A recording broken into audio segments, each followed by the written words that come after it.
ہم کافی کام کر رہے ہیں اس کے اندر، اور ہر سال ہماری ایکٹیویٹیز ہوتی ہیں باقاعدہ، جس کے اندر ہم کوشش کرتے ہیں کہ زیادہ سے زیادہ کیپیسٹی بلڈنگ کریں ان لوگوں کی جو اس فیلڈ میں کام کر رہے ہیں، ڈاکٹرز ہیں، پیرامیڈیکل اسٹاف ہے، اور کافی ہماری اس میں کامیابی ہیں۔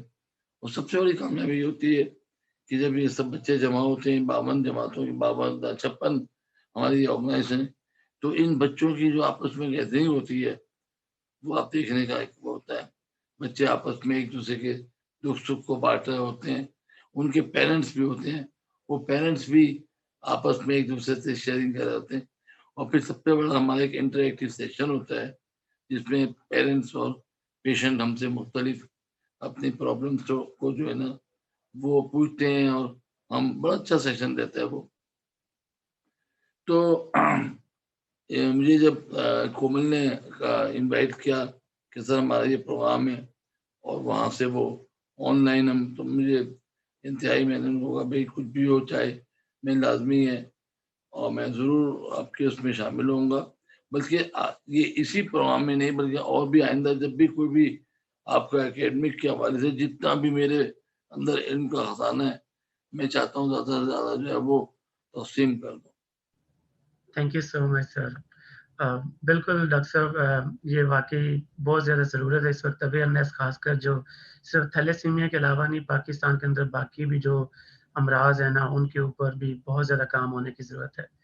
تو انشاءاللہ جہاں بھی ہمیں آپ کی ایکسپرٹیز کی ضرورت پڑی ہم آپ سے ضرور سر جو ہے نا وہ کانٹیکٹ اور خدمات لیں گے آپ سے۔ تو اس میں سر پہلا جو میرا کویسچن ہے کہ آپ ہمارے جو بھی آڈینس ہیں، definitely most of the time doctor صاحب یہ ہمارے جو پلیٹ فارم ہے اس کے اوپر اسٹوڈنٹس آتے ہیں، تو ہمارا اصل میں جو مشن بھی ہے وہ یہی ہے کہ ہم ایک اسٹوڈنٹ بیسڈ کمیونٹی، ایک والنٹیئر پلیٹ فارم بلڈ کرنا چاہتے ہیں پاکستان کے اندر، جو نہ تو صرف ان کو پروفیشنلی اسٹرانگ کرے بلکہ اس کے علاوہ یعنی ایک بینگ ہیومن، یعنی ایک انسان ہونے کے ناطے سے آپ کس طرح اپنی کمیونٹی کو، سوسائٹی کو پے بیک کر سکتے ہیں، وہ چاہے کسی بھی فارم کے اندر ہو، چھوٹی موٹی والنٹیئر ایکٹیویٹیز ہوں، وہ اویئرنیس سے ریلیٹڈ ہوں یا کوئی اور بھی ٹاسک ہوں۔ تو ہمارا یہی ٹاسک ہے، اور انشاءاللہ ہمارا یہ پلیٹ فارم جو ہے فردر بھی اس طرح کی ایونٹس کرتا رہے گا، ہم آپ کو انوائٹ کرتے رہیں گے۔ تو سر میرا پہلا کویسچن آپ سے یہ ہوگا کہ سادہ سے الفاظ میں بتا دیں کہ تھیلیسیمیا کیا ہوتی ہے اور اس مرض کے جو مطلب کیا اسباب ہیں اور کس طرح یہ پھیلتی ہے، چاند ایک مطلب سادہ سا جو بھی آپ کے لوگ سمجھ سکیں۔ میری کوشش یہی ہوگی کہ انتہائی آسان الفاظ کے اندر جو بہت آسانی سے ہمارے جو لوگ آسانی سے سمجھ سکیں۔ دیکھیے کہ یہ بیماری جو ہے یہ جینیٹک ڈس آرڈر ہے، اور جینیٹک جین تو آپ کو اللہ تعالیٰ نے جو ہمیں پیدا کیا ہے، سورہ جس میں ہم نے تمہیں 2 نقطوں سے پیدا کیا ہے، ایک نقطہ ماں سے آیا، ایک باپ کا نقطہ ہے، اور ان نقطوں کے اندر ہی ساری ہر چیز کی ہماری جین موجود ہے۔ میری ناک میرے والد یا والدہ سے ملے گی، میرا چہرہ، میری آنکھیں، میری آواز، تو یہ کہاں سے آ گئی ہے، میرا قد، یہ ساری چیزیں یہ انہی 2 نقطوں میں جو جینز ہیں وہی ہیں۔ ہر چیز کی جین اللہ تعالیٰ نے بنائی ہے۔ اسی طرح سے ایک جین اللہ نے بنائی ہے جو ہمارے ہیموگلوبن کے حوالے سے ہے۔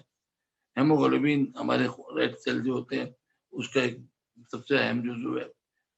ہوتا یہ ہے کہ کیوں ریڈ سیلز کی کیا اہمیت ہے اور یہ کس طرح سے، میں بہت آسان الفاظ بتاؤں گا۔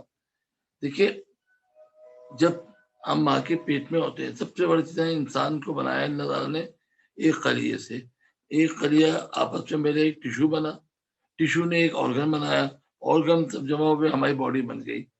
اب ہر خلیے کی جو بیسک نیڈ ہے وہ ہے آکسیجن۔ اب یہ آکسیجن کیسے آتی؟ تو اللہ تعالیٰ نے ایک ہمارے جسم میں ایک ٹیشو پیدا کیا، اور اس ٹیشو میں کچھ گاڑیاں بنائی ہیں جن کو ہم ریڈ بلڈ سیلز کہتے ہیں۔ یہ گاڑیاں جاتی ہیں لنگس کے اندر، یہ جو ہمارے ہم جو میں سانس کھینچ رہے ہیں، یہ ہماری آکسیجن جب پیپر میں بھرتی ہے تو یہ گاڑیاں جا کے وہ ان آکسیجنوں کو بھرتی ہیں، اور اس کے بعد ایک بیچ میں اللہ تعالیٰ نے ایک ہمارا پمپ بنا دیا ہے۔ وہ پمپ کیا کرتا ہے، اس کو پھینکتا ہے، اور ایک ایک سیل، ایک ایک ٹیشوز تک یہ گاڑیاں لے آ کے آکسیجن دیتی ہیں۔ بڑا اہم اللہ تعالیٰ کے فبیج اللہ رب کو ماتو کا زبان، تو اس نے دیکھیے کیسے ڈیزائن کیا۔ اب یہ جو گاڑیاں جب ہم ماں کے پیٹ میں ہوتے ہیں تو یہ آکسیجن کہاں سے آئے, یہ بہت اہم سوال ہے. تو ماں پلیسنٹا سے ہم جڑے ہوتے ہیں, ماں اپنی آکسیجن ہمیں دے رہی ہوتی ہے, ماں کی آکسیجن ہم لے رہے ہوتے ہیں. اس وقت یہ گاڑیاں جو ہوتی ہیں بہت چھوٹی دانے کی شکل میں ہوتی ہیں, اسے ہم کہتے ہیں ہیموگلوبن فیٹیلس, ٹھیک ہے, ماں کے پیٹ کی ہیموگلوبن. لیکن جیسے ہی ہم پیدا ہوتے ہیں, جس ماں کے جسم سے باہر آتے ہیں, ہماری جو امبلیکل کارڈ ہے وہ کاٹی جاتی ہے, تو اب تو ڈسکنیکٹ ہو گیا ماں سے, تو اب کہاں سے آکسیجن آئے؟ اب اللہ میں نے کہا نہیں بھائی, اب آپ اپنا خود نظام سنبھال لو. تو ہم جیسے ماں کے پیٹ سے نکلتے ہیں ایک دم چیخ مارتے ہیں, روتے ہیں. جب یہ پہلی کرائی ہوتی ہے ہماری فرسٹ کرائی, یہ کرائی جب ہم کرتے ہیں تو آکسیجن لیتے ہیں, اس وقت ہمارے لنگس جو ہیں وہ ایکسپینڈ ہونا شروع ہو جاتے ہیں, اور یہ ہمارا اپنا سسٹم جو ہے نا کام شروع کر دیتا ہے. اب ہم ماں کی ہیموگلوبن یا ماں کی آکسیجن کے محتاج نہیں ہے, ہم اپنی خود آکسیجن لے رہے ہیں. اچھا, اب ہماری گاڑیاں ہیں وہ اس طرح بھرتی ہیں اور جا کے ایک ایک ٹیشوز اور ان کو دے جاتی ہیں. اب یہ جو عمل ہے, جو ماں والی ہیموگلوبن ہے, ہیموگلوبن فیٹیلس, یہ 6 ماہ میں جا کے مکمل ہوتا ہے, جبکہ یہ ایڈلٹ ہو جاتی ہیں ہیموگلوبن. یعنی ہماری گاڑیاں اس قابل ہو جاتی ہیں کہ ہماری ضرورت کے مطابق آکسیجن کو لے آ سکیں. اگر یہ جو چینج ہے, یعنی ماں کے جسم کی ہیموگلوبن ایڈلٹ میں تقسیم ہونے, اگر یہ 90% تک, یہ 100% یہ ہو جاتی ہیں ہیموگلوبن ایڈلٹ, اگر 10% ڈیفیشنسی بھی رہ جاتی ہے تو اس کا مطلب یہ ہوتا ہے کہ اس میں کوئی جین کا فرق ہے, اسے ہم کہتے ہیں تھیلیسیمیا مائنر. اگر 50% تک ہوتی ہیں, 50% تو کنورٹ ہو گئی, ایڈلٹ ہو گئی, 50% ماں والی ہیں, اسے ہم کہتے ہیں وہ تھیلیسیمیا انٹرمیڈیا ہے. اور اگر 90% 80% نہیں کنورٹ ہوئی, اسی طرح ہے ماں والی, اور وہ باقی جو اسے ہم کہتے ہیں تھیلیسیمیا میجر. یہ بڑا میں نے کلینکلی بتایا. لیکن اب جینیٹیکلی کیا ہوتا ہے کہ اللہ تعالیٰ نے ہمارے اندر جو جین بنائی ہیں, تو اس کے اندر الفا بیٹا جینز ہیں ہیموگلوبن کی, وہ اس میں جو بیٹا جین جو ہوتی ہے نا, وہ ڈیفیشینٹ ہو جاتی ہے کوئی جین, جس کی وجہ سے ہمارے ساتھ ہوتا ہے. تو تھیلیسیمیا بیسیکلی یہ جینیٹک, یعنی ماں اور باپ دو کے ذریعے ہی, اگر ماں یا باپ میں سے کوئی بھی ایک کی جو جین ہے وہ کمزور ہے, یا فرض کے میں ماں جو ہے مائنر ہے, باپ جو ہے وہ نارمل ہے, تو اب جو ہونے والے بچے ہیں ان میں مائنر ہونے کے چانسز ہو سکتے ہیں. ٹھیک ہے, تو یہ تو ایک ڈیفینیشن میں آپ کو جینیٹکلی بتائی ہے. یہ اس کا نام تھیلیسیمیا اس لیے رکھا گیا کہ یہ سب سے پہلے جو یونان کے اندر یہاں پہ ڈائگنوز ہوئی تھی. یونان میں ایک زمانے میں ان کی آبادی کا 28% لوگ جو تھے تھیلیسیمیا ہوتے. پہلے اس کو سمجھا جاتا تھا کہ ملیریا ہے, تو کچھ لوگوں نے اس کا ملیریا کے طور پہ ٹریٹ کرتے تھے. پھر اس کے بعد اس کا نام دیا کولیز اینیمیا. پھر ریسرچ ہوئی, انہوں نے نہیں بھائی یہ تو کچھ اور ہی مسئلہ ہے. پھر جب زیادہ ریسرچ ہوئی تو پھر پتہ چلا کہ ہارورڈ جو تھا اس نے کہا نہیں یہ تو ایک بیماری ہے تھیلیسیمیا. اب تھیلاس کہتے ہیں آئی لینڈس کو, اور میاں اینیمیا سے آیا ہے. تو یہ اینیمیا میں جو ہے یہ جزیروں سے نکلنے والی بیماری جو اینیمیا ہوتا ہے, اس لیے اس کا نام تھیلاسیمیا رکھا گیا.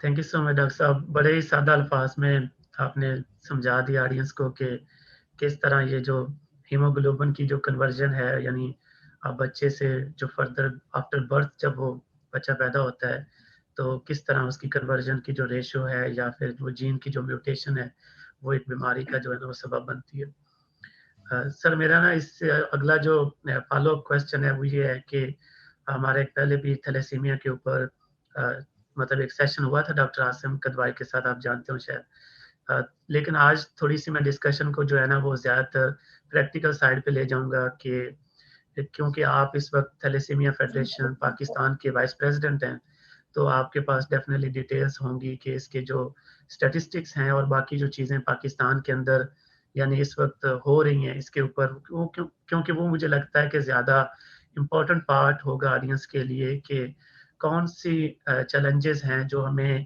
یا تو اس بیماری کو کم کرنے میں روک رہے ہیں یا پھر ہم ان کے اوپر کام ہی نہیں کر رہے.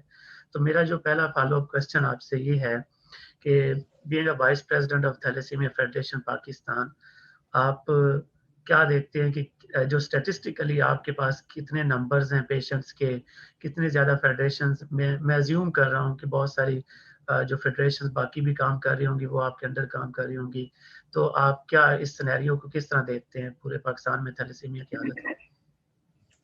دیکھیے جو اس وقت ہمارے پاس ڈیٹا ہے اس کے مطابق تو یہ ہے ہمارے پاس تقریباً 40,000 کے قریب تو بچے ہیں جو رجسٹرڈ ہیں مختلف سوسائٹیز کے اندر. باقی بچے وہ ہیں جو بیچارے کبھی کہیں جا رہے ہیں کبھی کہیں جا رہے ہیں کبھی کہیں جا رہے ہیں حفاظت طریقے سے وہ اپنا علاج کروا رہے ہیں. تو جو رجسٹرڈ بچے ہمارے پاس ہیں وہ جو این جی اوز زیادہ تر جو اس میں کردار ہے وہ این جی اوز کا ہی ہے. جیسے کہ میں نے ابھی آپ سے بتایا تھا کہ ان بچوں کے اندر جو ہیموگلوبین کی ڈیفیشنسی کی وجہ سے ہوتا ہے، تو یہ 6 ماہ کے بعد جب ہم محسوس کرتے ہیں دیکھتے ہیں تو ان کا جب بخار ہوا تو بخار نہیں اتر رہا. تو اس وقت ہمارے پاس 40,000 رجسٹرڈ بچے ہیں اور 1 لاکھ ہمارے پاس وہ بچے جو رپورٹڈ بچے ہیں جو کہ اس بیماری کے اندر ہے. جہاں تک کہ تعلق ہے ہمارا جو اس وقت سب سے زیادہ ہمارے یہاں بلوچ فیملیز ہیں ان کے اندر اس میں زیادہ پایا جاتا ہے. پہلے نمبر پہ بلوچ آتے ہیں، اس کے بعد پھر سندھ کے لوگ ہیں. سندھ میں جہاں تک تعلق ہے سندھ میں تقریباً بس 10,000 سے زیادہ بچے ہیں جو کہ رجسٹرڈ ہیں. اور ان میں جب ہم نے دیکھا تو یہاں باقاعدہ بیلٹ بھی ہے اور پاکٹس ہیں تھیلیسیمیا کے. بیلٹ کس طرح سے ہے، جتنے بھی سی سائڈ ہے ہماری جو گوادر سے شروع ہو رہی ہے، اگر آپ وہاں سے سی سائڈ سے چلتے چلتے آپ بدین تک آئیں پورا سی شور تک اور وہاں پہ پوچھیں کسی سے اتر کے کہ یہ سب سے زیادہ بیماری کون سی ہے، تو شاید وہ یہی کہیں گے کہ ہمارے بچے جو ہے زیادہ تر خون کی بیماری سے مر جاتے ہیں. اور جب ہم نے وہاں جا کے جو ٹیسٹ کیے تو معلوم ہوا کہ وہاں پہ تو پورے بنچ تھے لوگ، ایک ہی گھر میں کئی بچے تھے. ایک بار میں بدین سے واپسی میں شاہ بندر جو ہمارا ڈیلٹا ملتا ہے، میں ایسے گیا گاڑی میں وہاں پہ تو بچے بہت سارے جمع ہو گئے، بزرگ جمع ہوئے اور میں نے ان سے پوچھا بابا یہاں پہ سب سے زیادہ انہوں نے کہا کہ بیٹا میں نے 1 سال کے اندر 24 بچوں کی لاشیں اٹھائی ہیں جو خون کی وجہ سے مرے ہیں. بڑی تشویش ہوئی. میں نے وہاں جا کے پھر ہم نے ایپیلیکٹوفورسس کیا، اس کی ڈائگنوسس کی تو پتہ چلا کہ اس علاقے میں تو 50% سے زیادہ جو بچے ہیں وہ تھیلیسیمیا ہے. تو یہ جو سب سے زیادہ ہمارا شور ہے بیلٹ ہے پوری. دوسرے نمبر پہ جب ہم جاتے ہیں کچھ پاکٹس بھی ہیں. مثال کے طور پہ کراچی میں ہمارا ایک میمن گوٹ ہے، وہ پورا وہاں ایک ہی گھر میں 20 بچے، یہ پاکٹس ہے. دادو ہے، جگو آباد ہے، ٹھیک ہے. یہ میں آپ کو سندھ کے حوالے سے تو میں کیونکہ میرا تعلق یہاں سے میں آپ کو بڑی گہرائی سے ڈیٹا دے سکتا ہوں. جب ہم آگے دیکھتے ہیں تو جتنے بھی ہمارے بلوچستان کی سائڈ کے لوگ ہیں سب اس طرف کے لوگ ہیں. اور اس کے علاوہ جب ہم جاتے ہیں پنجاب میں بھی تو پنجاب میں جو لوئر پنجاب ہے وہاں پہ ہمیں ملتے ہیں یہ بچے تھیلیسیمیا کے. اس کے علاوہ پشاور میں اور اس علاقوں میں بھی ہمارے کافی تھیلیسیمیا موجود ہے. اب یہ چیزیں تو ہیں، کوششیں کی جا رہی ہیں کہ ہم ان کنٹرول کریں ان برتھس کو، انسیڈنسز کو بند کریں. لیکن اس کے لیے باقاعدہ طور سے میں آنیسٹلی بتاتا ہوں ابھی تک گورنمنٹ سائڈ سے کوئی ایسی رسپانس نہیں ہے اس بیماری کے بارے میں. ہاں اگر کسی بڑے آدمی کا کوئی بچہ ہوتا ہے تو وہ تو شاید تھوڑی بہت ہم نے بڑی کوشش کی ہے. سندھ میں ہم نے باقاعدہ طور سے یہاں پہ رجسٹریشن پاس کروایا اسمبلی سے کہ بھائی شادی سے پہلے آپ بچوں کا ٹیسٹ کر لیں، آپ لڑکوں کا کر لیں اور اگر لڑکا ہے تو اس کے بعد شادی ہو تو لڑکی بھی ٹیسٹ کروا لے. میں نے کئی جگہ پہ کام کیا، کئی کمیونٹی میں کام کیا، بلکہ ایک میں آپ سے شیئر کروں گا. ہماری یہاں پہ جب میں حسینی بلڈ بینک میں آیا تو ہر تیسرا بچہ اس کمیونٹی کا تھا.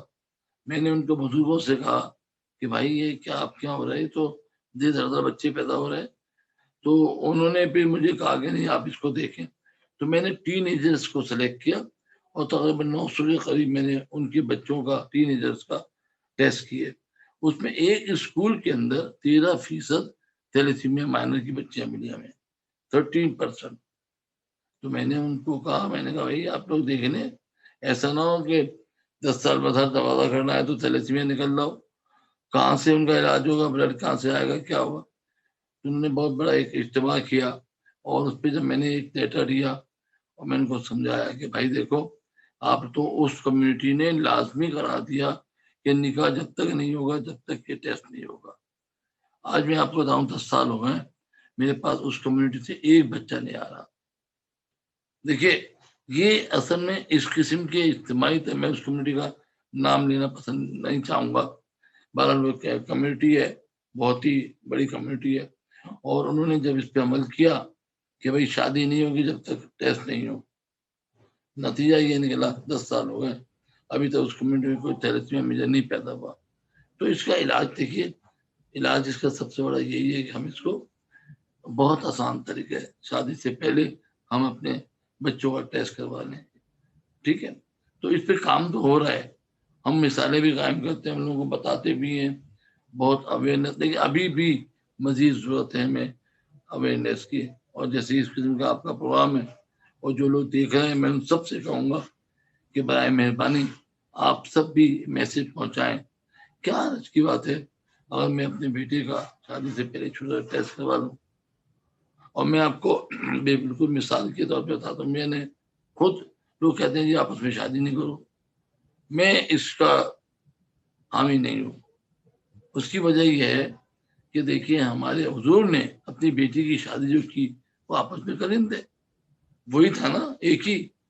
تو یہ چچا ہمارا اور حضور جتنے بھی کام کرتے ہیں وہ اللہ کی مرضی سے کرتے ہیں. ٹھیک ہے، وہی شادی بھی ہوئی تو آپ نے دونوں سگے بہن بھائی تھے نا، چچا بہن بھائی تھے، تو علی اور فاطمہ. تو یہ کہنا کہ آپس میں نہیں، غلط ہے، میں نہیں مانتا اس کو. ہم صرف یہ کریں کہ ہم اپنے بچوں کا ٹیسٹ کروا لیں، اور ٹیسٹ کروا کے اور اس کے بعد میں اگر میرا بیٹا، میں نے اپنی بیٹی کی جو اپنے چھوٹے بھائی کی بیٹی سے شادی کی ہے، دونوں کزنز ہیں، میں نے کیا کیا، میں نے کہا بھائی جاؤ جا کے ٹیسٹ کروا لو. دونوں ٹیسٹ کروایا تو میری جو بھاوج ہے اس نے تھوڑا سا منہ بنایا کہ کون سا ٹیسٹ، کیا ٹیسٹ. ان کو سمجھایا، میں نے کہا دیکھو یہ بہت ضروری ہے. اور الحمدللہ ماشاء اللہ میرا بیٹا، بہو اور میری پوتی ہے وہ سب ٹھیک ٹھاک ہے، سب ہے. تو یہ چھوٹا سا ٹیسٹ کروانا، یہ سارا ہمیں اس وقت جو ہے نا یہ کرنا ہے. لیجسلیشن بھی آ گیا، لیکن اسمبلی میں جب پاس ہوا تو کچھ لوگ کھڑے ہو گئے، آپ چاہتے ہیں ہمارے بچوں کی شادیاں نہ ہو، یہ کون سا قانون بنا رہے ہیں. آپ چاہتے ہیں ہمارے بچے گھروں میں بیٹھے رہے. اب ان کو سمجھایا جائے کہ بھائی ہم نہیں چاہتے، ہم تو صرف یہ چاہ رہے ہیں آپ صرف جو لڑکے ہیں ان کا ٹیسٹ کروا لیں. اگر وہ لڑکا آپ کا تھیلیسیمیا مائنر ہے، اس کی ایک جین خراب ہے، تو آپ اس سے شادی کریں، اس کو بھی ٹیسٹ ہوا. یہ واحد طریقہ ہے. بالکل ڈاکٹر صاحب، آپ نے نا بڑا ہی جامعہ سا جواب دیا ہے، بڑا مکمل سا، کہ سمپل سا ایک سینیریو ہے کہ آپ جو پری میریٹل ٹیسٹنگ ہے اس کو پروموٹ کریں، اسپیشلی جو ہمارے ایریاز بہت زیادہ یعنی کہ ریڈ سپاٹ ہیں یا ہاٹ سپاٹ ہیں، تاکہ وہاں زیادہ سے زیادہ جو ہے نا اس کے اوپر ایک قابو پایا جا سکے. سر ایک فالو اپ کویسچن، آپ نے جیسے بولا کہ میں ٹیسٹنگ کے اوپر بھی آؤں گا، لیکن ایک فالو اپ کویسچن میرا پہلے این جی اوز کے حساب سے ہے، کیونکہ تھیلیسیمیا فیڈریشن پاکستان میں آپ نے جیسے پہلے مینشن کیا کہ بہت ساری آرگنائزیشن کام کرتی ہیں.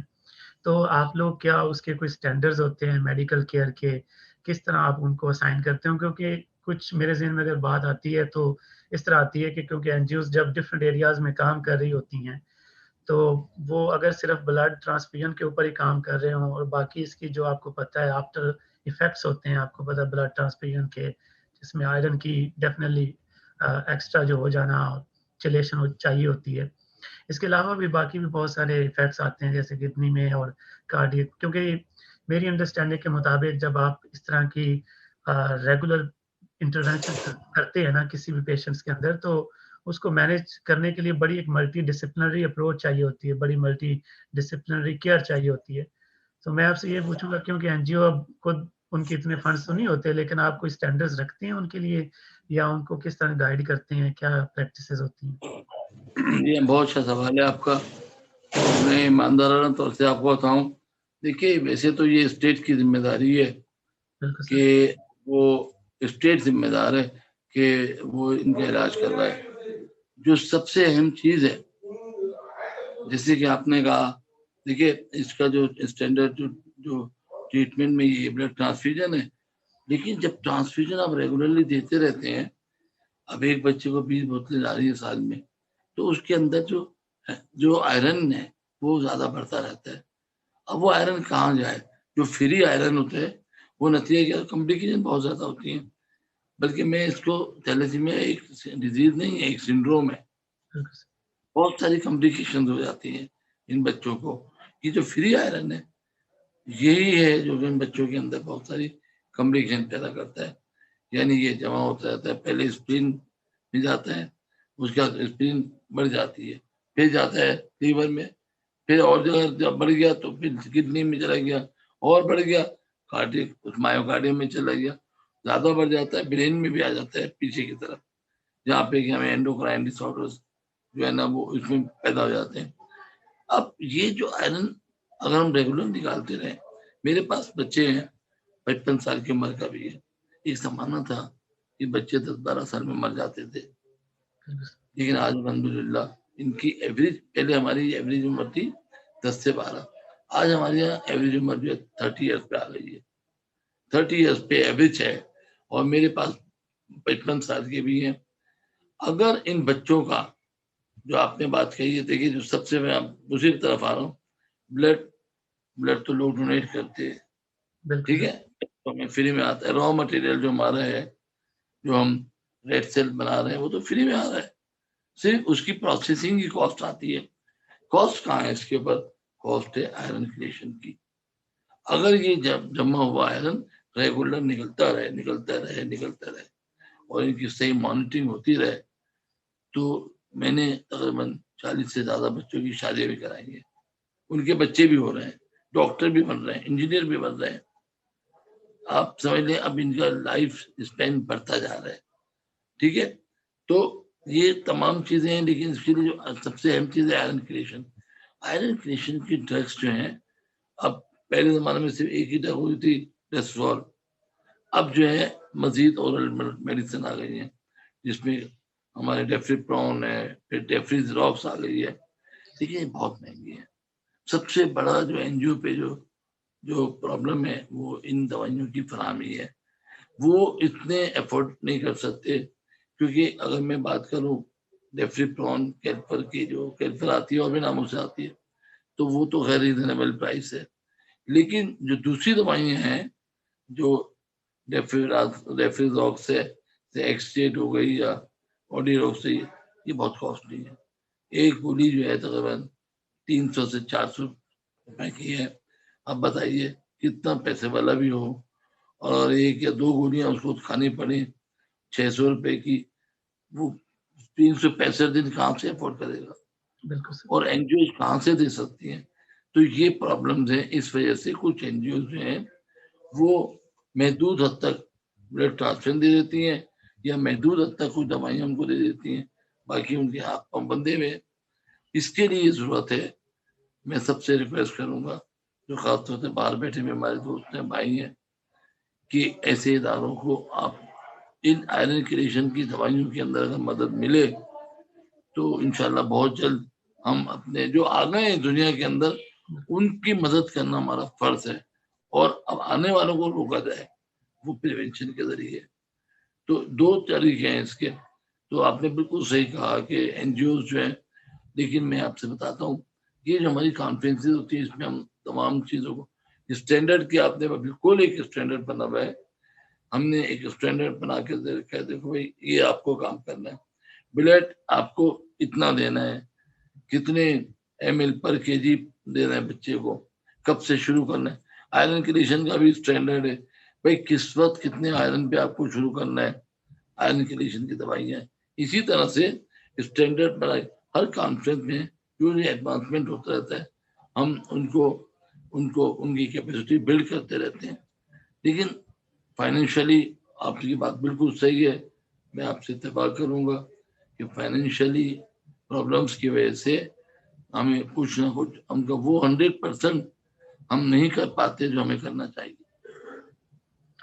ہم نے بہت کوشش کی, گورنمنٹ سے بھی کہا ہے, گورنمنٹ سے کہا کہ بھائی آپ اتنا بجٹ آپ کو میڈیسن, آپ ان بچوں کے بھی دوائی منگا دو, سمبل بک میں. ڈاکٹر صاحب واقعی آپ نے صحیح کہا ہے, کیونکہ جب اسٹیٹ ان چیزوں کی رسپانسبلٹیز نہیں لیتی تو ڈیفینیٹلی یہ نہ تو صرف ان پیشنٹس کے اوپر ایک برڈن بنتا ہے, بلکہ اس سے جو آپ پریونشن کو پروموٹ بھی نہیں کر سکتے.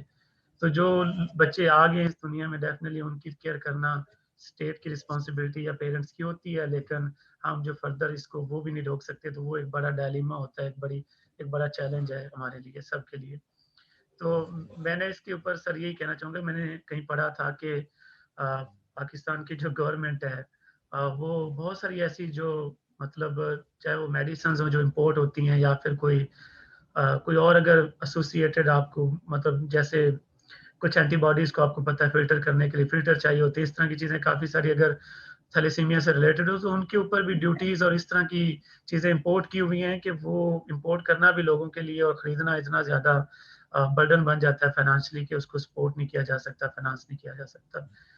تو باقی اس کو ہمیں کوشش کرنی چاہیے. اب ہوپ فلی اسٹیٹ والے, ہم اسٹیٹ ایکٹرز تو نہیں ہیں, لیکن کوشش کر سکتے ہیں کہ آواز کو اٹھائیں اور وہ لوگ ریئلائز کریں کہ یہ ایک واقعی چیلنج ہے اور اس کو جو ہے نا ریلیف دینا چاہیے. جی, اس میں دیکھیے ہمارے جو اسٹیک ہولڈرز ہیں نا, سب سے بڑی اسٹیک ہولڈر اس میں کمیونٹی ہے. کمیونٹی کس طرح کو سپورٹ کرے, بلڈ دے کے. بالکل سر. ٹھیک ہے, کمیونٹی جو ہے اپنا بلڈ ڈونیٹ کرے کہ لو بھائی بچوں کی جان بچے. دوسرا جو ہے ہماری وہ اسٹیٹ کا کام ہے کہ بھائی جہاں آپ دوائیاں یا ان دوائیوں کو آپ جس طرح آپ نے ٹی بی کی دوائی کر رکھی ہے آرفن ڈرگ, ان دوائیوں کو آپ آرفن ڈرگ کرا دے دیں, یعنی سبسیڈری آپ سبسیڈائز ریٹ پہ دے دیں, تو آپ میں بچے بیچارے خرید سکتے ہیں, زندگیاں بچ سکتی ہیں. تیسرے نمبر پہ ہمارے فارما انڈسٹری ہے. فارما انڈسٹری کو چاہیے کہ وہ ان دوائیوں کے اوپر اپنا کوالٹی کو بہتر رکھیں اور اکنامیکل اس میں نو پروفٹ زیادہ نہ لیں. یہ فارما انڈسٹری کی ذمہ داری ہے. اور اس کے بعد ہم لوگ ہیں ہیلتھ کیئر پرووائڈر ہیں, جو ڈاکٹرز ہیں, ہمیں چاہیے کہ ان مریضوں کے لیے وہی چیز دیں جو دستیاب ہو. یعنی بلڈ کے معاملے میں بھی ہمارے یہاں پہ بڑا کنسیپٹ ہوتا ہے ہول بلڈ کا, ہر بلڈ نہیں, جو چیز چاہیے ریڈ سیل چاہیے ریڈ سیل دیں. ٹھیک ہے, اسی طرح دوائیاں بھی آپ دیکھ کے دیں, سوچ سمجھ کے دیجیے, اچھی کوالٹی کی دوائی دیجیے. ٹھیک ہے, اور ان کو بتائیں بھی دیکھو یہ اس کو کرنا ہے. تو یہ ہماری ذمہ داری ہے.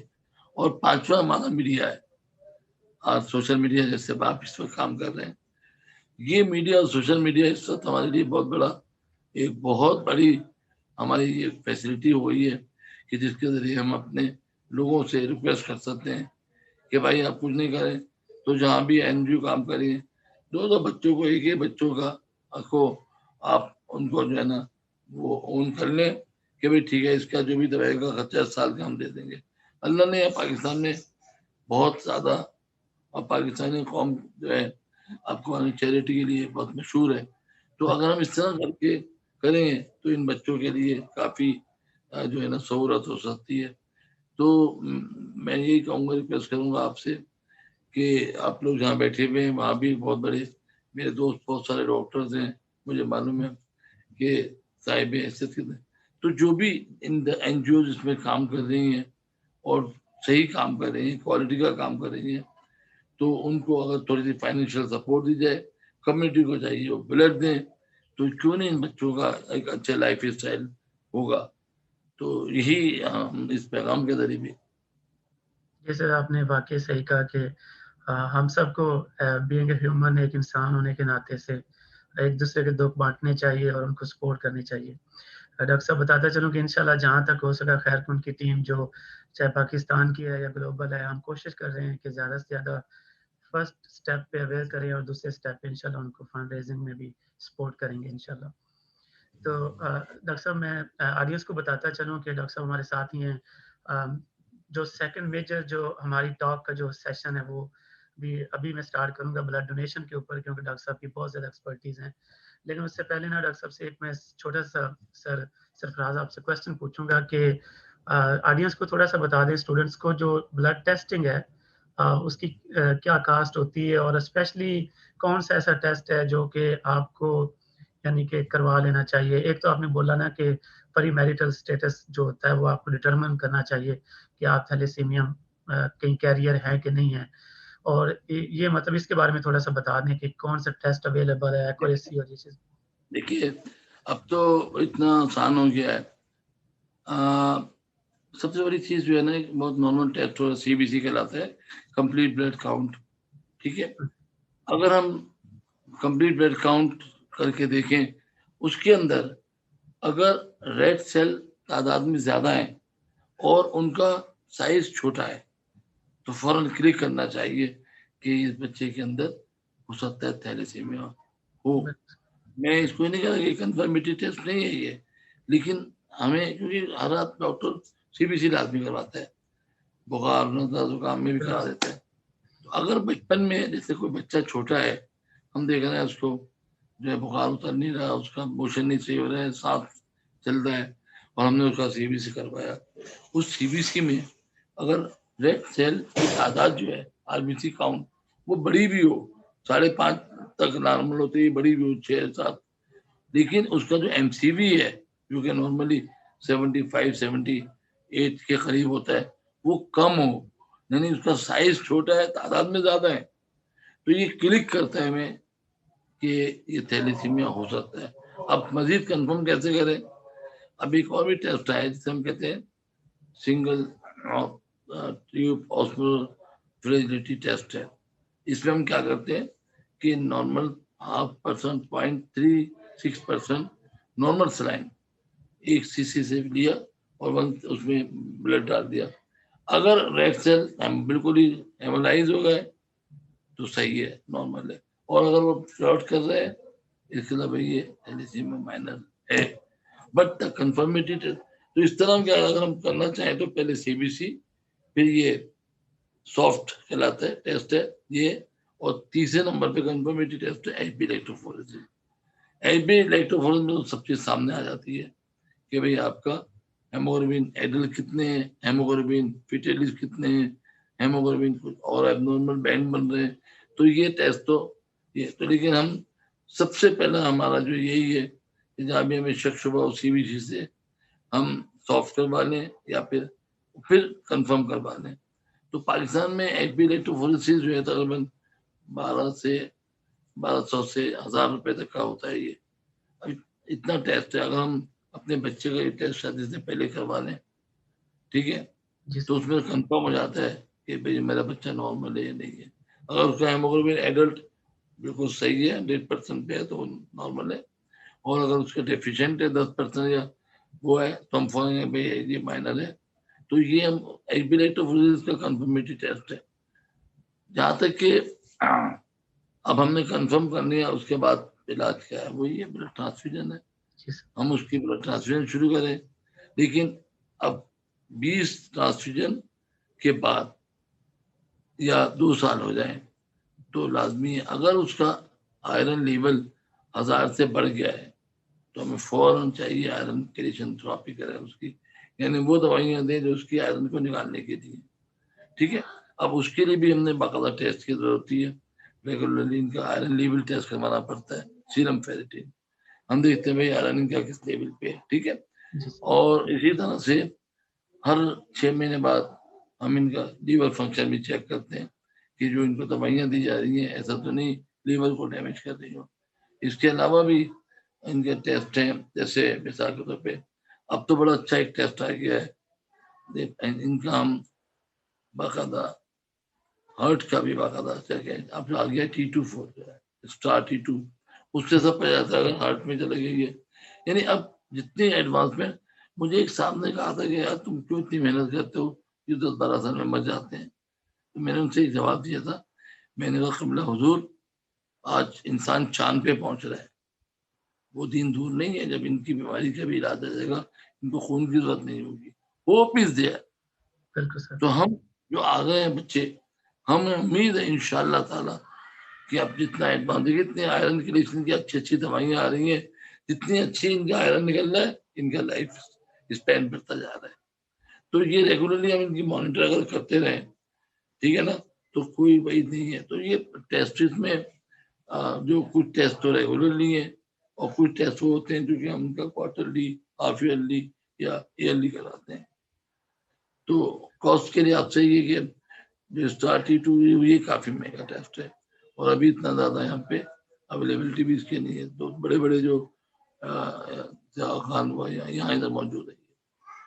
باقی جو ٹیسٹ ہیں وہ تو یہاں ہو جاتے ہیں سارے کے سارے. یعنی کہ ایکسیسیبل ہیں کہ اگر لوگ کروانا چاہیں اوپر ہی میریٹل سٹیٹس ٹیسٹ جو اسیس کرنے کے لیے مدد کر سکتے ہیں.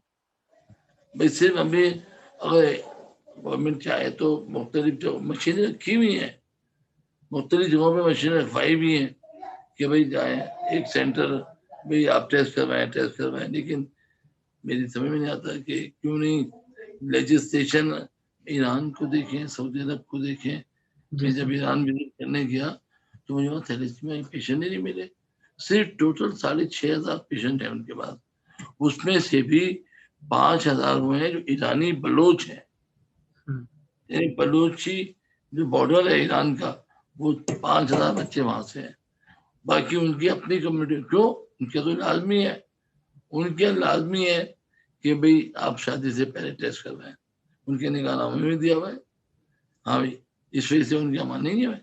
تو ہم چاہیں تو اجتماعی طور سے اور یہ فیصلہ اگر ہمیں کروانی ہے تو کوئی بعید نہیں ہے کہ ہم یہ اس سے نجات نہ حاصل کرنے. دوسری چیز یہ ہوتی ہے کہ چلے شادی ہو گئی, ایک بچہ پیدا ہو گیا تھیلیسیمیا میجر کا, اب کیا کریں؟ اب اللہ کا نظام ہے, یہ تو نہیں ہو سکتا کہ بس. تو اس میں بھی اب اتنا ایڈوانسمنٹ آ گیا ہے کہ آپ 12ویں ہفتے کے اندر CBS کروا لیں, کالونک بلڈ سیمپلنگ, جو ہم یہاں پہ کے ذریعے وہ اس کا پلیسنٹا کا بلڈ لے کے اور وہ ہم چیک کر سکتے ہیں. اس میں پتہ چل جاتا ہے کہ بھائی اس کی اندر تھیلیسیمیا میجر کی جین تو نہیں ہے. اگر کنفرم ہے تو ہم نے مفتی تقی عثمانی صاحب ہیں اور جتنے بھی سیکس کے بڑے بڑے مفتی صاحب ہیں, انہوں نے یہ ہمیں فتوے دیے ہوئے ہیں کہ اگر 12 ہفتے تک 16 ہفتے سے پہلے دل کی دھڑکن آنے سے پہلے اگر آپ اس کو ٹرمینیٹ کروائیں, 2 مستند طبیب ثبوت کے ساتھ, یعنی آپ ٹیسٹ کی رپورٹ کے ساتھ یہ کہیں کہ ہاں بھائی آنے والا بچہ اس کے اندر یہ میجر پیدا ہوگا, تو ہم اجازت دیتے ہیں. یا اس کا سر نہیں ہے, دھڑ نہیں ہے, کوئی اب نارمل ہے, تو انہوں نے کہا جب اس شرط پہ ہم کہہ سکتے ہیں, ادروائز پاکستان مسلمانوں میں اسلام میں ابارشن از پروہیبٹڈ. تو یہ ان لوگوں کے لیے ہے جن کی اگر شادی ہو گئی, ایک بچہ ہے تو وہ 12ویں ہفتے کے اندر اگر دوبارہ پریگننسی ہوتی ہے, ٹھیک ہے, تو 12ویں ہفتے میں CBS کروا لیں.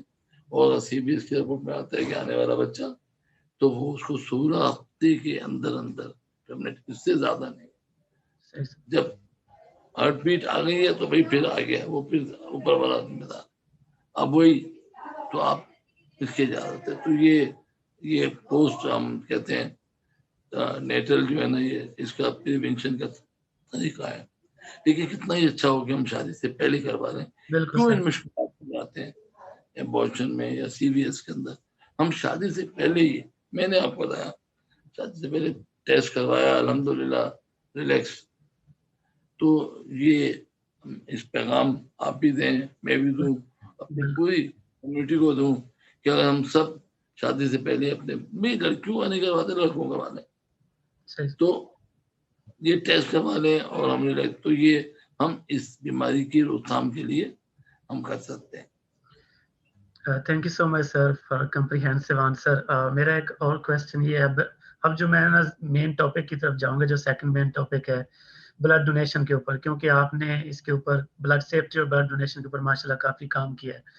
اب جیسے کہ ایران ایک ایگزامپل کوٹ کرتا ہوں, یا سپرس ہے, یا پھر اٹلی کہہ لیں, ان کے اندر بہت زیادہ پاپولیشن جو تھی وہ تھیلیسیمک تھی ایک وقت میں, لیکن انہوں نے پھر اس طرح سسٹم کو بلڈ کیا اور اس طرح ایک جسے بولیں کہ پروگرام کا انیشیٹو لیا کہ جس کی وجہ سے آج ان کے یہاں کوئی بھی تھیلیسیمک پیشنٹ جو ہے نا وہ نہیں ملتا, اور جو اگر ملتے ہیں تو ان کو بڑی پراپر کیئر دی جاتی ہے کیونکہ وہ آلریڈی ادھر ایگزسٹ کرتے ہیں. تو سر آپ بتائیں کہ پاکستان کے اندر پہلے تو یہ ہے کہ جو آپ نے پہلے بھی مینشن کیا کہ اسٹیٹ ذمہ داری نہیں لیتی اور این جی اوز ہی اپنے متحد ہی اپنے تحت ہی کام کر رہی ہیں.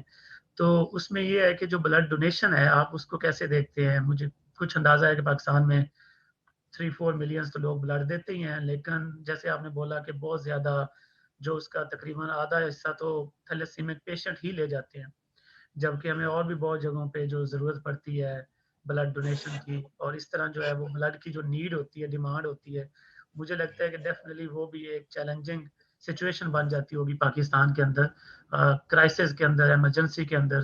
تو آپ اس کو کس طرح دیکھتے ہیں کہ جو والنٹری ایک والنٹیئرلی جو لوگ بلڈ دیتے ہیں جس کو ہم بلڈ ریمونیٹڈ کہتے ہیں، اس فینومینا کے اندر آپ کیا دیکھتے ہیں؟ دیکھیے کیونکہ میں نے آپ سے عرض کی تھی کہ جب میں نے گلوبل فنڈ کیا تو پورے پاکستان کا بلڈ سیفٹی کا میرے پاس میں پروجیکٹ تھا. اس زمانے میں میں نے کافی ڈیٹا بھی کلیکٹ کیا کہ کتنا ہمارے یہاں بلڈ جمع ہوتا ہے. تو اس سلسلے میں میں نے آپ کو بتایا ضرورت 2% آف دا ٹوٹل پاپولیشن ہے. یعنی اگر میں پاکستان کی پاپولیشن کو 120 کروڑ کہوں تو آپ خود سمجھ سکتے ہیں ہمیں 2% جو ہے نا یعنی 40 لاکھ بوتلیں چاہیے سال میں، جبکہ ہمارے پاس جو جمع ہوتی ہیں وہ صرف 15 سے 18 لاکھ بوتلیں جمع ہوتی ہیں. ہم 4 طرح سے بلڈ جمع کرتے ہیں، 3 طریقے سے. ایک تو یہ کہ میں اپنے ضرورت کے مطابق، میرے دوست کو ضرورت ہے، میرے بھائی کو ضرورت ہے، میری بیوی کو ضرورت ہے، میرے بچے کو ضرورت ہے، یعنی ہم ایک بلڈ ڈونیشن کا ہمارا یہ جسے ہم کہتے ہیں فیملی ڈونیشن، ٹھیک ہے، یا ایکسچینج ڈونیشن، کہ میں نے بلڈ دیا اور میرے بچے کو، میرے بیٹے کو وہ اس کا ضرورت کا خون لگ گیا، یہ ایکسچینج ڈونیشن ہے. پاکستان میں ہم تقریباً ہمارا 84-85% بلڈ جو اس طرح ہوتا ہے جمع ایکسچینج کے اوپر، ضرورت کے بعد میری ضرورت ہے میں بلڈ دے دیا. دوسرا ہمارے جو طریقہ ہے بلڈ کا وہ ہے والنٹری بلڈ. ہمارے پاس صرف 10-12% والنٹری بلڈ ہے. ہمارے یہاں والنٹیئر کون ہوتا ہے؟ جس کو نہیں معلوم میرا یہ لہو کس کو لگے، وہ کہتا ہے لو بھائی یہ آستے نے پھیلا دی، لو بھائی نکال لو، مجھے جس کو جان بچانے جس کی بچا لو. یہ جذبہ، یہ ہوتا ہے جذبے سے کام. میں یہ نہیں کہتا ہماری قوم ماشاء اللہ سے بہت ہی زیادہ جو ہے وہ ایکسائٹیڈ ہوتی ہے جب، لیکن کب؟ ون ٹائم جب کوئی آفت آ جاتی ہے. آپ دیکھیں کوئی ارتھکویک آیا، کوئی یہ آیا. میں ارتھکویک میں فوکل پرسن تھا گورنمنٹ آف پاکستان کی طرف سے کہ بھائی دیکھو 75,000 لوگ زخمی ہیں اور ان زخمیوں کو سب کو خون کی بھی ضرورت پڑ سکتی ہے، تو جائیے جافظ آپ اس کو سنبھالیں. میں بڑے فخر کے ساتھ کہتا ہوں کہ ہم نے جب وہاں جا کے پورے اس علاقے کے اندر پورا ہم نے جا کے وہاں جب سسٹم بنایا، آپ یقین کریے اتنا بلڈ آ رہا تھا تھیلیوں میں. کوئی میاں چنو سے آ رہا ہے، کسی گلی سے آ رہا ہے، گلی لوگوں نے کہا کچھ نہیں ہے ہم سے بھیا بلڈ ہی لے لو. یہ وہ قوم کا جذبہ تھا، کیونکہ وہ میں اس کو ڈیل کر رہا تھا، مجھے معلوم ہے. یعنی اتنا خون جمع ہو گیا اس وقت اور لوگ دے رہے تھے. اسی طرح سے جہاں کراچی میں بہت سی مسجدوں میں یا بم بلاسٹ ہوئے، اتنا رش ہوتا تھا کہ لوگ جالیاں توڑ دیتے تھے، گل توڑ، ہمیں دینا ہے ہمیں دینا ہے ہمیں دینا ہے. تو یہ تو ہے ون ٹائم کی. ہمیں تو روز مرہ چاہیے. میں نے ابھی آپ کو بتایا ہماری نیڈ کتنی ہے. پاکستان میں ہمیں تقریباً 9,500 بوتلیں روز چاہیے. اتنا جمع نہیں ہوتا، ہمارے پاس جمع ہوتا ہے 6,500 بوتلیں. تو یہ شارٹیج بلڈ کی ہماری جو ہے یہ، اب اس میں بھی دیکھیں کچھ ذمہ داریاں پریسکرائبرز کی بھی ہے. کیا ذمہ داری ہے؟ بھائی جو چیز چاہیے، خون کے 3 میجر حصے ہوتے ہیں، ریڈ سیل ہے، پلازما ہے، پلیٹلیٹس ہیں. یہ اللہ تعالیٰ نے تینوں چیزیں ہماری ضرورت کی بنائی ہیں. ریڈ سیل ہمارے بچوں کے کام آتا ہے، اینیمیا والوں کے کام آئے گا یا تھیلیسیمیا کے بچوں کے کام آئے گا. پلیٹلیٹ ہمارے جو ہے یہ بلیڈنگ ڈس آرڈر جیسے ڈینگی میں ہوا تھا، ناک سے خون بہ رہا ہے، پاؤں پکانے سے خون آ رہا ہے، جہاں بلیڈنگ ڈس آرڈر ہے وہاں پہ ہم پلیٹلیٹ دیں. اور جہاں پہ کوگولیشن ڈیفیشنسی ہے، جیسے ہماری ہیموفیلیا، ہمارے پاکستان میں تقریباً 7,000 کے قریب بچے ہیں جو ہیموفیلیا کے مریض ہیں، جن کو ذرا سے ٹھیس لگتی ہے اور ان کا خون رسنا شروع ہو جاتا ہے. تو یہ کوآگولم آپ پلازما دیں FFP دیں. تو اگر ہم فریکشنائز بلڈ دیں گے تو یہ نیڈ بھی ہماری کنٹرول ہو سکتی ہے. اب بڑا بات کیوں نہیں دیتے خون؟ اچھا ابھی بھی ہمارے کچھ کمرشل بلڈ ڈونر موجود ہے جو بیچتے ہیں. جب میں نے اسٹڈی کیا اور میں نے دیکھا کہ والنٹیئر اس کے علاوہ فیملی اور کمرشل اسکریننگ میں دیکھا تو جو فیملی ڈونرز ہیں ان میں 7 to 10% ہمیں ریئیکٹیو ملتے ہیں. بی ملے گا، سی ملے گا، ہیپیٹائٹس بی سی، HIV بھی ملتا ہے، ملیریا ہے، سفلس ہے. تو ہمیں 7 to 10% ایکسچینج کے اندر ہمارا ریئیکٹیو بلڈ ہوتا ہے. جب میں نے والنٹری بلڈ ڈونیشن کیا تو میں نے دیکھا صرف اور صرف 0.25% ہمیں ریئیکٹیو ملتے ہیں. اور جب ہم نے کمرشل کا کیا تو وہ تو بھائی میکسیمم ان کے اندر کسی میں HIV نکل رہا ہے جو بیچنے والے ہیں، وہ سب ہیروئنی نشے ہی ہوتے ہیں، بری عادتوں میں ہوتے ہیں. وہ تو سب سے سیفیسٹ بلڈ کون سا ہے؟ Voluntary blood donation. جو والنٹیئر بلڈ دیتے ہیں وہ سب سے سیفیسٹ ہوتا ہے. ہر والنٹیئر کو اپنا ہیلتھ اسٹیٹس معلوم ہوتا ہے. جب ہم بلڈ لیتے ہیں تو ہم ان سے پورے سوال جواب کرتے ہیں، ان کا ہیلتھ اسٹیٹس پوچھتے ہیں، وہ خود بھی جان رہے ہوتے ہیں. اور اسی لیے جب ہم ان کی اسکریننگ میں جاتا ہے بلڈ سیف ملتا ہے ہمیں. تو والنٹری ڈونیشن ہمارے یہاں بہت ہے. کیوں نہیں دیتے خون؟ یہ میں آپ کو ذرا بتانا چاہوں گا. دیکھیے کچھ متس اینڈ مسکنسپشن ہے ہماری امنگ دا کمیونٹی. کیا مسکنسپشن ہے؟ میں خون دوں گا ایسا نہ ہو مجھے خود بیمار ہو جاؤں، ایسا نہ ہو مجھے کوئی بیماری لگ جائے خون دینے سے، ایسا نہ ہو میں کمزور ہو جاؤں، ایسا نہ ہو کہ بار بار پیلو مجھے تنگ کرے خون دو خون دو. یہ کچھ متس ہیں. اور سب سے ایک اہم مت یہ ہے کہ بھائی اچھا میں تو دے رہا ہوں خون، ایسا نہ ہو کہ اس کو بیچ دیا جائے، پیسے کمایا جائے اس سے. یہ سب سے بڑا مت ہے. میں تو عطیہ کر رہا ہوں اور تم اس کو بیچ کے پیسہ کما رہا ہو. تو یہ جو مسکنسپشن متس ہیں اس کی وجہ سے کہ میں کمزور ہو جاؤں گا، یہ چیزیں اور خواتین نہیں دیتی بھائی، یہ متس ہیں. لیکن فیکٹ کیا ہے؟ فیکٹ یہ ہے کہ ہماری رگوں میں 12 سے 13 بوتلیں دوڑ رہی ہیں. ایک بوتل نکل جائے کوئی فرق نہیں پڑتا، کوئی فرق نہیں. 48 گھنٹے میں ہمارا جو وائٹ سیلز ہے اور پلازما یہ بن جاتا ہے، اور ریڈ سیل 100 ڈیز میں بن جاتے ہیں. اور میں ایک بہت ہی اہم بات آپ کے اس پہ کہنا چاہوں گا کہ میری ریسرچ ہے کہ جو لوگ ریگولر خون کا عطیہ دیتے ہیں، 2 دوست ہیں، ایک نہیں دیتا ایک دیتا ہے، جو دینے والا ہے اس کو ہارٹ ڈیزیز بہت کم ہوتی ہے. منیمم چانسز ہے اس کو کارڈیک ڈیزیز کے، جبکہ جو نہیں دیتا اس کو ہو سکتی ہے. اس کے علاوہ میرا خون کس کے کام آئے گا؟ 3 لوگوں کی جان بچائے گا. اور اللہ تعالیٰ نے کیا کہا ہے؟ اس نے ایک شخص کی جان بچائی، پوری انسانیت کو بچایا. آپ 3 کی جان بچا رہے ہیں، وہ کیوں نہیں خوش ہوگا؟ اب وہ کیا کرتا ہے؟ وہ کہتا ہے اچھا تم نے میرے فرمان کو پورا کیا. تو اگر آپ نے 100 سیل ڈونیٹ کیے ہیں تو جو 100 دن بعد نئے سیل آتے ہیں 110 بنتے ہیں. 10% بونس ہوتا ہے. یہ میری ریسرچ ہے کہ جو لوگ بلڈ دیتے ہیں بعد میں ان کے جو ریڈ سیل بنتے ہیں وہ 10% زیادہ بنتے ہیں. تو بھائی لائے ربے کو ماتوں کا زبان کو کہتا ہے نہیں تم نے میرے کام کو مانا، تم نے میرے حکم کے اوپر عمل کیا ہے، میرے بندوں کی جان بچائی، لو میں تمہیں انعام دے رہا ہوں. تو یہ اور کمزوری کی کوئی کمزوری نہیں ہوتی اس سے بلڈ دینے سے. ایک بوتل 13 بوتلیں میں ایک دن کیا ہوا؟ کچھ نہیں ہوتا. اسی طرح سے مرد ہو یا عورت وہ خون دے سکتا ہے اگر 18 سال سے اور 60 سال تک کا ہے، بآسانی وہ خون کا عطیہ دے سکتا ہے ہر 3 ماہ بعد. میں یہ کہتا ہوں 3 ماہ نہ رکھیں، ہماری اکنامیکل کنڈیشن کے مطابق آپ 4 مہینے رکھیں. ہر شخص جس کا وزن منیمم 50 کلو گرام ہے، 18 سے 60 سال کی عمر ہے، وہ بآسانی اس کا ہیموگلوبن اپنا صحیح ہے، بلڈ پریشر صحیح ہے، نفس صحیح ہے، ٹیمپریچر صحیح ہے، بآسانی وہ ایک بوتل خون کا عطیہ 4 ماہ بعد دے سکتا ہے. چلیں وہ بھی چھوڑ دیں.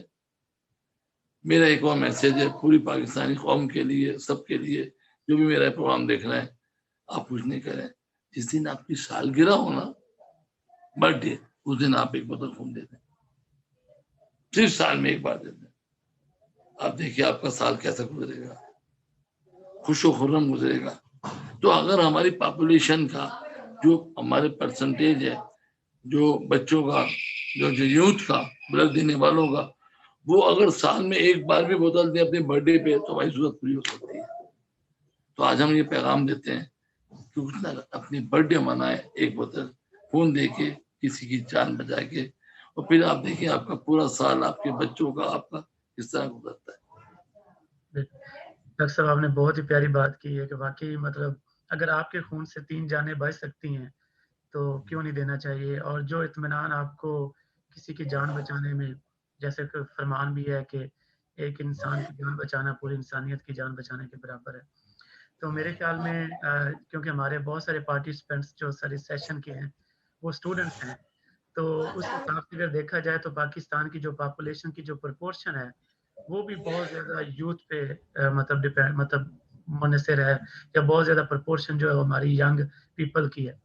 تو اب یہی ہے نا کہ اگر وہ سال میں ایک دفعہ اپنی سالگرہ کے اوپر کسی طرح بلڈ ڈونیٹ کرنا ونس اے ایئر بھی کرنا شروع کر دیں تو ہمارے نمبرز بڑے آسانی سے پورے ہو سکتے ہیں.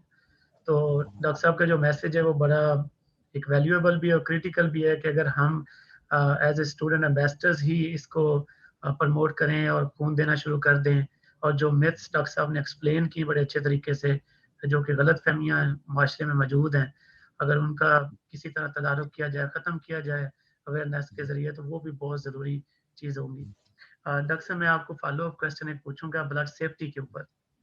جیسا کہ آپ نے بتایا کہ بہت سارے پیشنٹس جو ہوتے ہیں, ایک تو یہ ہے کہ پہلی بات تو یہ ہے کہ آپ نے صحیح کہا کہ جو فیملی ہوتی ہے, ریلیٹیوز ہوتے ہیں, آپ نے دیکھا ہوگا کہ میرا تعلق ایک گاؤں سے ہے, تو میں ہمیشہ کہتا ہوتا ہوں کہ وہ جب بھی بلڈ بینک کی ہم بات کرتے ہیں نا, تو میں دوستوں کو یہی کہتا ہوں, ٹیم کو, کہ ہمارے یہاں یہ ہوتا ہے کہ جب کسی کو بلڈ چاہیے ہوتا ہے تو پورا گاؤں اٹھ کے آ جاتا ہے ہاسپٹل میں, اور آدھوں کو تو پتہ نہیں ہوتا کہ ان کا بلڈ گروپ کیا ہوتا ہے, اور باقی آدھے وہ ویسے لے کے آتے ہیں کہ اگر اس کا نہ نکلا تو تم دے دینا, تم اس کا نہیں نکلا تو تم دے دینا. تو یعنی کہ ایک تو لا علمی ہے, اور دوسری بات یہ ہے کہ جب آپ کو ضرورت پڑتی ہے تو آپ سارے پھر خاندان کو اکٹھا کر لیتے ہیں.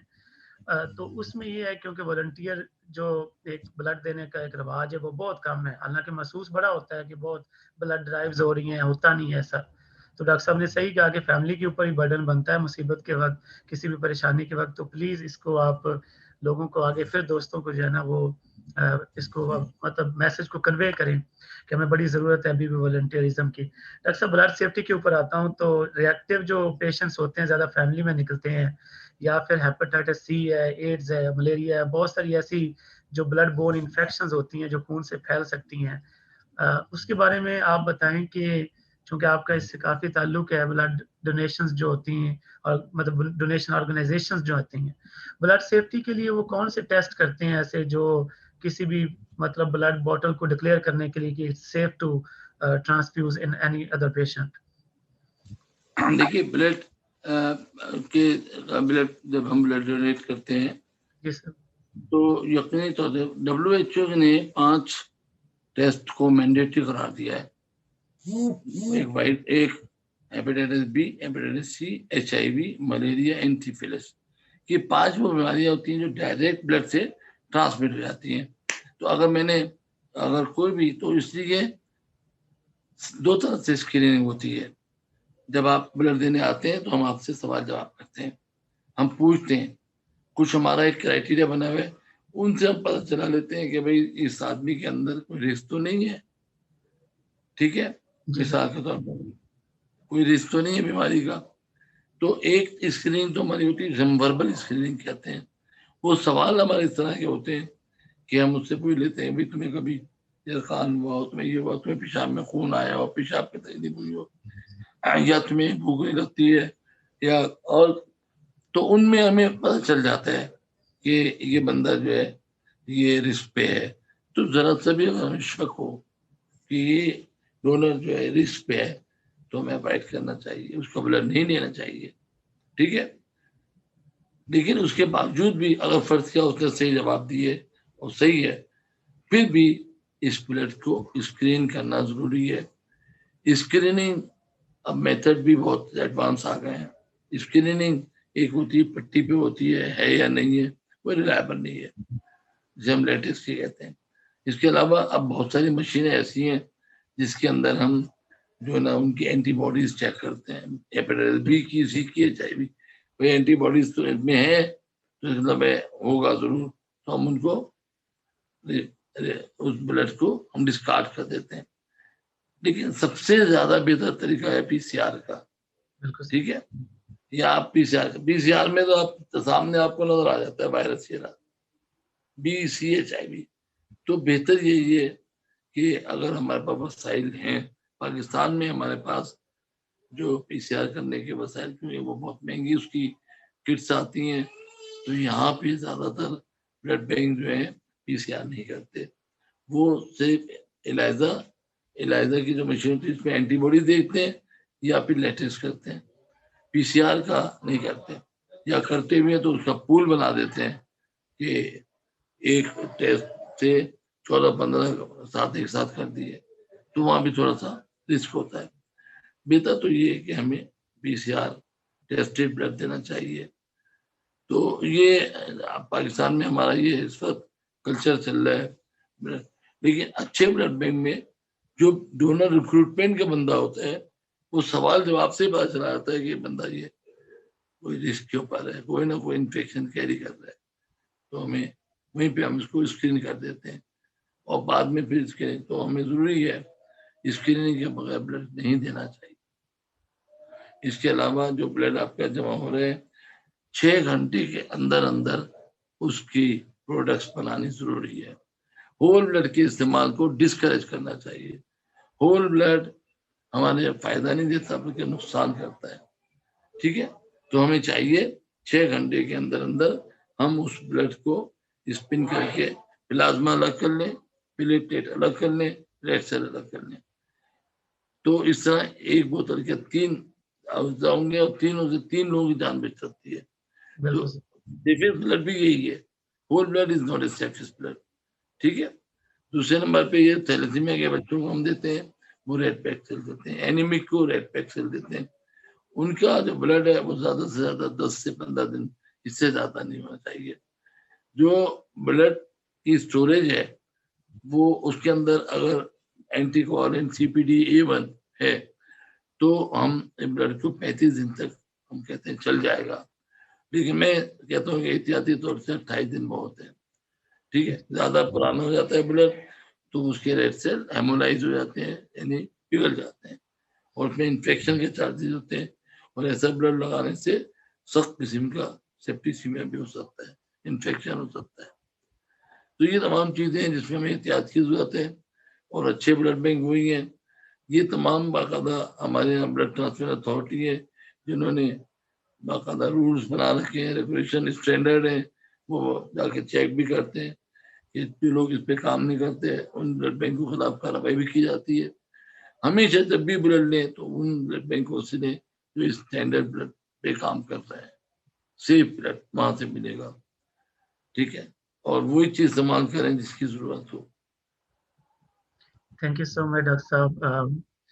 سرفراز میرے خیال میں پہلے ہی 6 بج چکے ہیں ٹائم، میرے یہاں 6 بج چکے ہیں، آپ کے یہاں آئی تھنک آپ کے یہاں بھی شام کے شاید 6 بجنے والے ہوں گے. تو میں یہ کہہ رہا تھا کہ بس ایک سمپل سا فالو اپ کویسچن ہے کہ جب آپ ان بچوں کو مطلب ٹریٹ کرتے ہیں تو آپ نے پہلے بھی ایکسپلین کیا تھوڑے آڈینس کی انسپائریشن کے لیے کہ آپ نے جیسے بھی بولا کہ بڑی ایک اچھی فیلنگس ہی آتی ہیں رائٹ جب ان کو آپ دیکھتے ہیں کہ وہی بچے جو ٹریٹ ہوتے ہیں.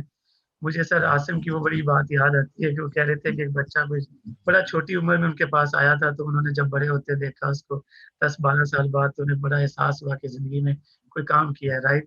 تو آپ نے بھی ڈیفینیٹلی اتنے سارے بچوں کو ٹریٹ کیا ہے، یہ جو فیلنگز ہوتی ہے احساس ہوتا ہے ڈاکٹر صاحب اس کو بیان کر دیں تھوڑا. بالکل آپ صحیح کہہ رہے ہیں. ہماری اپنی زندگیاں بڑھتی ہیں جب ہم ایسے بچوں کو دیکھتے ہیں.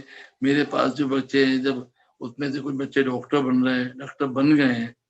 میرے پاس کچھ بچے ایسے جو چارٹرڈ اکاؤنٹنٹ ہیں، تو جب وہ مجھ سے ملتے ہیں اور میں نے ان کے اکیڈمی کو اس کو دیکھتا ہوں تو میرا تو اپنا خون بڑھ جاتا ہے کہ دیکھیں اس بچے کو بیماری کس قسم کی ہے اور ریگولر خون لگاتا ہے. اس کے علاوہ جب میں بچوں کی شادی کرواتا ہوں اور وہ بچی جو شادی سے پہلے آتی تھی اس کا منہ بالکل اترا ہوا ہوتا تھا, پھیکا پھیکا کلر ہوتا تھا, بجھی بجھی ہوتی تھی. شادی کے بعد جب وہ آتی ہے تو اس کے ساتھ اس کا ساتھی ہوتا ہے, لپسٹک لگی ہوتی ہے, میک اپ کیا ہوا ہوتا ہے, ایک چہرے پہ اس کے عجیب سی گلورنس آ رہی ہوتی ہے. میں بڑا خوش ہوتا ہوں.